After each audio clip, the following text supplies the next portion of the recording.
नमस्कार दोस्तों, आज हम आपको ले चलेंगे भारत के आखिरी गांव माना गांव, जो उत्तराखंड के चमोली ज़िले में स्थित है और भारत तिब्बत सीमा के बिल्कुल पास बसा है। ये यहाँ की वादियाँ, यहाँ की संस्कृति और पौराणिक इतिहास हर यात्री को मोहित कर लेता है।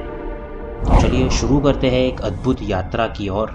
माला गांव समुद्र तल से करीब 3200 मीटर की ऊंचाई पर स्थित है और ये बद्रीनाथ धाम से महज 3 किलोमीटर दूर है। इसे भारत का अंतिम गांव इसलिए कहा जाता है क्योंकि इसके आगे चीन की सीमा शुरू होती है। ये गांव मुख्य रूप से भोटिया जनजाति के लोगों का निवास है, जो गर्मियों में यहाँ रहते हैं और सर्दियों में नीचे के इलाकों में चले जाते हैं। यहाँ की भाषा, पहनावा, खान पान सब कुछ तिब्बती और पहाड़ी संस्कृतियों का सुंदर मिश्रण है। माला गांव का पौराणिक इतिहास महाभारत काल से जुड़ा है। ऐसा कहा जाता है कि पांडव स्वर्ग गए थे तो इसी रास्ते से होकर गए थे, और ये भी लोग कहते हैं कि माला गांव में स्वर्ग जाने तक का रास्ता भी है। गांव में स्थित भीम पुल एक अद्भुत और बहुत प्रसिद्ध स्थल है।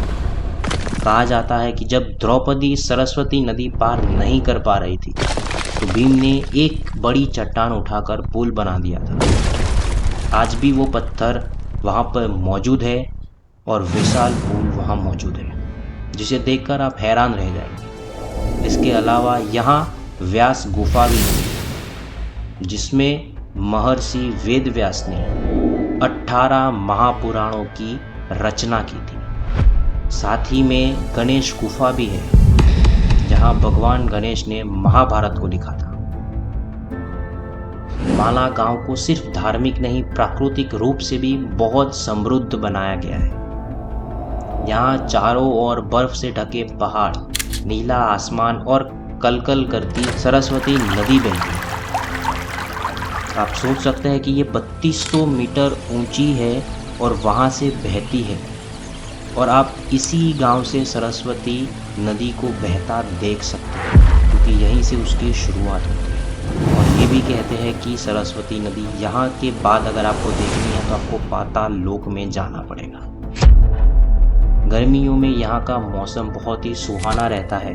खेतों में आलू और राजमा और जड़ी बूटियाँ उगाई जाती हैं, जो आपको हिमालय की दुर्लभ जो जड़िया बूटियाँ है वो यहाँ से यहाँ पे मिलती है, और पक्षी भी हिमालय के यहाँ पे देखने को आपको मिल जाएंगे। ये स्थान खास तौर पर ट्रैकिंग लवर्स के लिए भी बहुत मशहूर है, जो कि संतोपंथ ट्रैक और स्वर्गारोहिणी ट्रैक के बारे में भी आप जानते हैं। टोपी, मफलर, कंबल, बहुत सारी चीज़ें ये बनाते हैं, और अगर आपको उसको चाहिए तो आपको छोटे छोटे दुकान देखने को यहाँ पर मिल जाएंगे। यहाँ की संस्कृति में देवी देवताओं की पूजा, लोकगीत और पारंपरिक नृत्य का विशेष स्थान है। सर्दियों में जब बर्फबारी होती है तो पूरा गांव बंद हो जाता है और लोग निचले इलाकों में जैसे कि जोशी मठ की ओर चले जाते हैं। अगर आप माला गांव आते हैं तो मई से अक्टूबर के बीच में ही जाइए। उससे पहले ऋषिकेश और हरिद्वार भी बद्रीनाथ तक सड़क मार्ग से पहुंच सकते हैं, और वहां से टैक्सी या पैदल चलकर आप माला गांव आ सकते हैं। यहाँ पर बर्फबारी काफ़ी होती है सर्दियों में, तो कभी कभार रास्ते भी बंद हो जाते हैं। तो दोस्तों, ये था भारत का अंतिम गांव माला गांव, जिसकी एक झलक हमने आपको दिखाई, जहाँ प्रकृति, धर्म और इतिहास तीनों एक साथ मिलते हैं। अगर आपको ये वीडियो पसंद आया हो तो इसे लाइक कीजिएगा, शेयर कीजिएगा और हमारे चैनल को सब्सक्राइब ज़रूर कर दें।